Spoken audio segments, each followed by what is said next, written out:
I'd like to share with you the design concept right after the donation that was 2014. In 2015, or 2014, December 20, there was a design contest held now. So this is the concept that won. No?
Nanti nasa YouTube.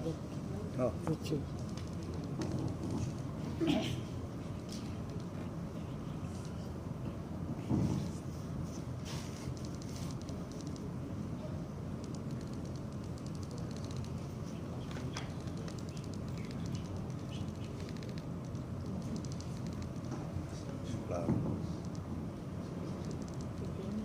Lalamig.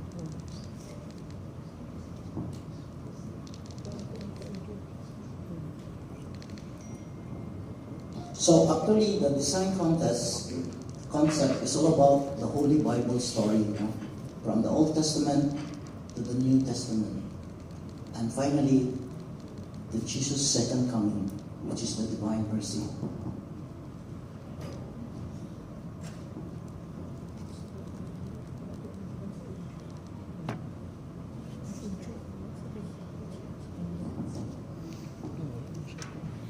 So at least you know now the design concept of the proposed divine mercy disciple. So after that design concept, as technical group, normally our practice is to do research. No?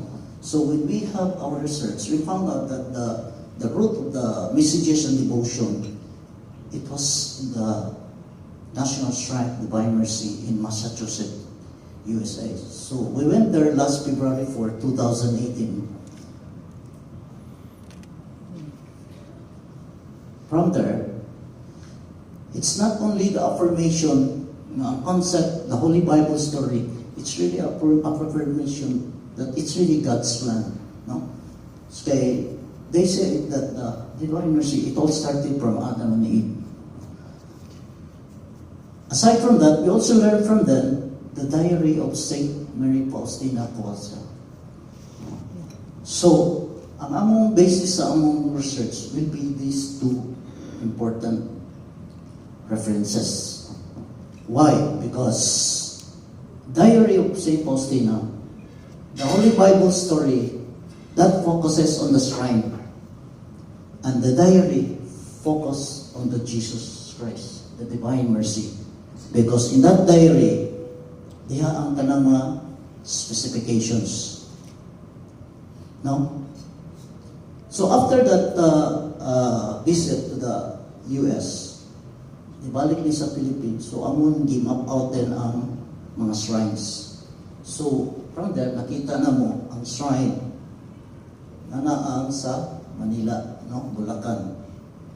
Then, from the south to the south, Mindanao is the Cagayan de Oro. So, what we have is the Cebu. So, this is now the setup, no? And with this map, nakita na mo nga ang Manila is the head of Jesus Christ. And Mindanao is the feet of Jesus Christ.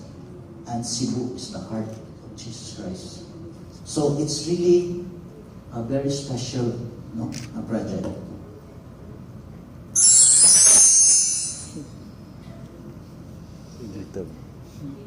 Heart. Amo sa gi-research ang location, no? Ang Consolacion. So by looking at the map of Cebu, relatively to the map of Mactan Island, so ang proposed site na to is strategic kayo, no? Viewed kayo siya sa international airport and hopefully sa international seaport.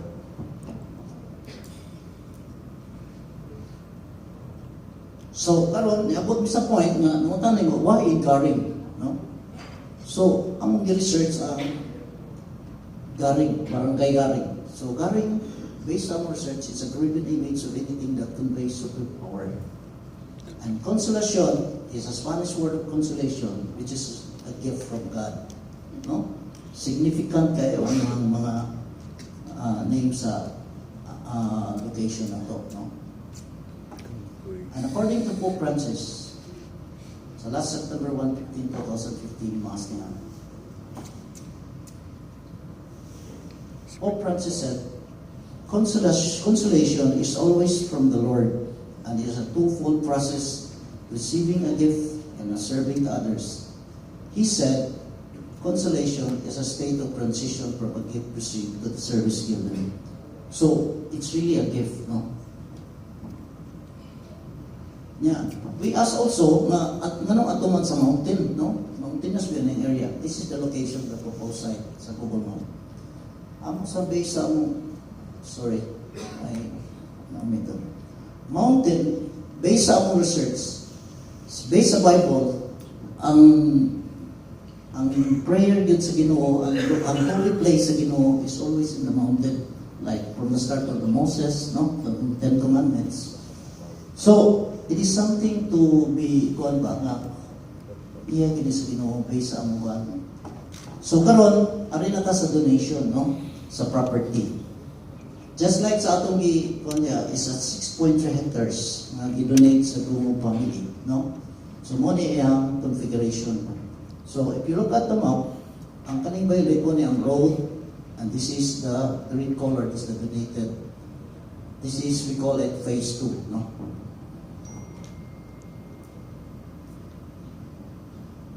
So muna ang sa Google Map, no? So this is the barangay road, muna ang phase 2. Where the chapel is located in. Next is muna ang phase 1. Muna ang barangay road, muna ang phase 2, muna ang phase 1. Why we choose this phase 1? Because ang among priority karon ang Divine Mercy image nga mo karon diri ang statue kaning yellow color. So muna siya sa Google Map, nag-start na tag-out dire. So hopefully we can build a statue here. So this is the barangay road, and this is the phase 2, and this is the phase 1. So based on the Diary of St. Faustina, why we always mention Diary of St. Faustina? As I've said, dinhi ang specification sa Jesus Christ na mong i-design of the road, no? So, paint an image according to the pattern you say. So, more or less, dirigid me nag-base sa among specification pag-design sa Divine Mercy. Okay? So, why we mention this Diary 48? Veneration of the image. If you remember, kanina, strategic and location sa yung statue. Mo niya itong tukuro na statue dito. So, based sa iyong diary, I promise that the soul that will venerate this and will not perish. I also promise to venerate this. So, if you view this statue kung batukod na, sama na siya gi-venerate, no? So, muna more or less, vessel of mercy. So, these are the things na nakastrap na mo sa technical. So, this one here, this is very important, no? Ini ang iyang design yun sa iyang gesture, no? Lord Jesus clothed in white garment. So, dapat white yun niya. One hand was raised in the gesture of blessing. So, muna siya. The other was touching the garment at the breast. Muna siya. From beneath the garment, slightly down the side of the breast, there were emanating two rays. One red, the other pale. So, specified yun kayo, no? So, muna niyang reckoning yun sa among pag-design construct. So, another thing is the color. So, muna yung map. So, this is now our focus, kani, ang statue. No?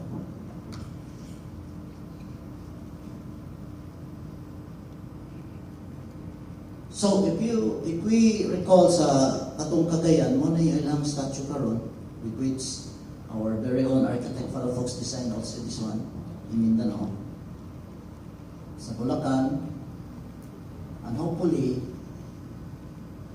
we can have ours in Cebu. No? We designed this one, hopefully it's like a Statue of Liberty, we journey from his body. Mo reflect the day, I am the way, the truth, and the life. No?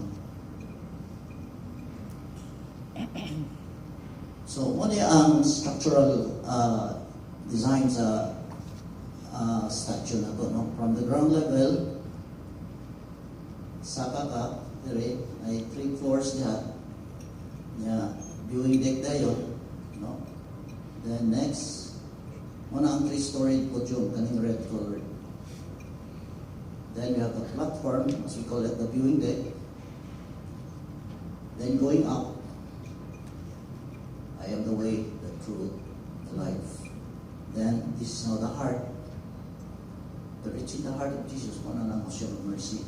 So dinhi, mo reflect turning back. You can see now the ocean of mercy. That ang dagat no. They're facing dagat man. So by this, amo nang supported by mga technical data, so gi-investigate ang mga soil. So it's really stable, more than stable gani, no? Then we have the structural analysis. Then ultimately, we were issued a building permit. Okay? So ready na gid siya, no? As far as the Statue of Divine Mercy. So hopefully kung makatupot na nasa ta pareha sa Christ the Redeemer dito sa Brazil, no? So, talking of Statue of Liberty, if America has the Statue of Liberty, they call it enlightening the world.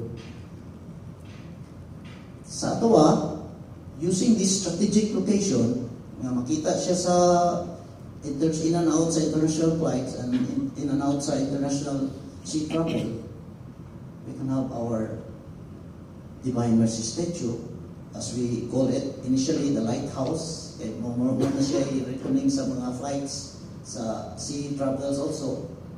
So hopefully we can have our Statue of Divine Mercy, which is the light of the world. So it's not only the enlightening the world, but He's really the light of the world. So we can just imagine kung parog na siya diri, then radiate ang iyang lights, kani ang iyang image. So there will be a lot of conversions, no? Hopefully, no? So this is so talking of the 500 years Christianity, we also envision also sa kaning sa celebration na to, kung sa may significant, no? For this Statue of Divine Mercy in relation to the celebration of the 500 years Christianity. So among the research ang Santo Niño. So, Magellan landed at Cebu March 16, 1500, which is the arrival of Christianity in the Philippines. And Santo Niño was given, no? Was introduced, so Christianity was introduced. So hopefully, by March 16, next year, 2021, we can have our Divine Mercy in Cebu statue. Kung sa among reflection na ni, ang among reflection is, pag-abot ni Jesus, child pa siya, Senior Santo Niño. So, we will evangelize by Spanish, no? So, sa among reflection gamay, na after 500, so we as lay, after we were evangelized na that sa Christianity. And it's already happening, no? Especially sa atong mga overseas workers, no?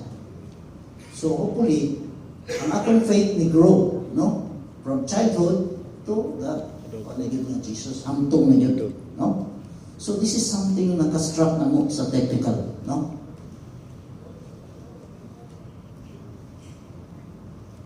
So amo sang i-connect ang the winning theme song o pagsangyaw, no? So we found out that the lyrics, it's talking about the Santo Niño's de Cebu image. Meaning, akong ikaw ang lyrics is gasa, gihatag sa Diyos, tinugdan sa pagtuo ng Senior Santo Niño de Cebu. Now, sa lyrics again, they mention about isangyaw ang pagtuo ni Kristo, gugma, kalinaw, o kaluwasan, ipaambit sa tanan, which is ang Diyos ng kaluoy.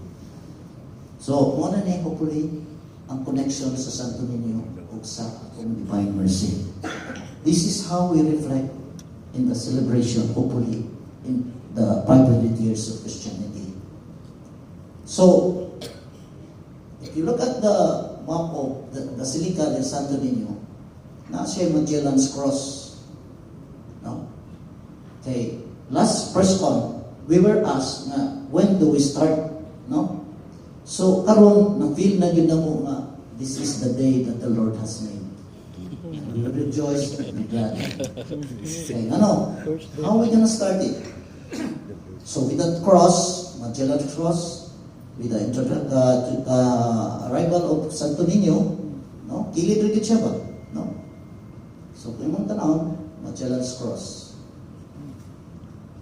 Sa atong Divine Mercy, Cebu City din, no? Basilica del Santo Niño. Sa atong project sa Divine Mercy, so, pag-start ani gyud, we will also construct an holy cross din. Para it's a replication ba, no? Para bag ikuha na to ba, marag mahinumdum ta ba na sa una, ni start yun sa cross, yung Magellan arrived. So, muna atong cross, ito po dito. This is the cross that replicates what happened 500 years ago. So, hindi na ito na inutang. This is now our priority na construct within a couple months. Now, to signify na nagsugod na kita sa atong statue of Divine Mercy. Okay? So, to end my presentation, ang gospel for the day, ako ay nakapastruck na muna. Now, I would like to request everyone to stand and request Monsignor Danny Sanico to read the gospel.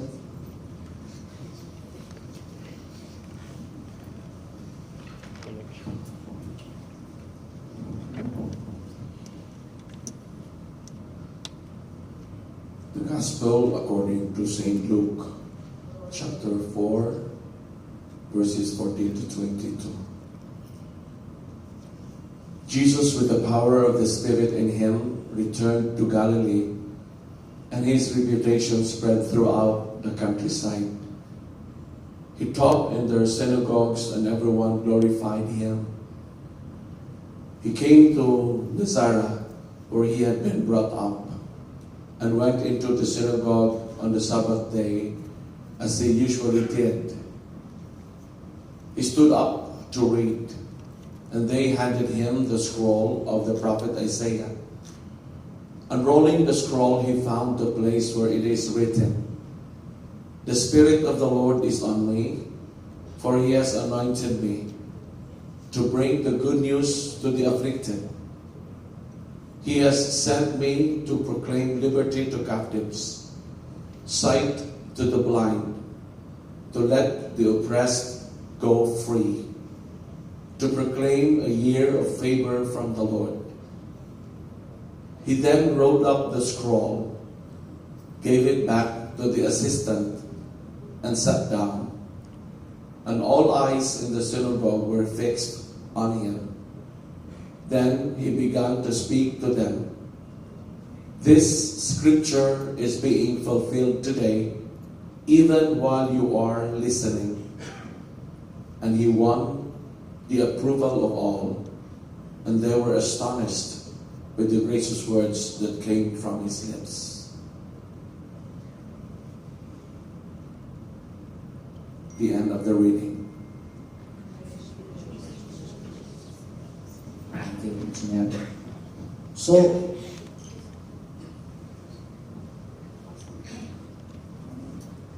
ang ending is, for this project, we just trust in Jesus. So, Jesus, I trust Him. Amen? Thank you.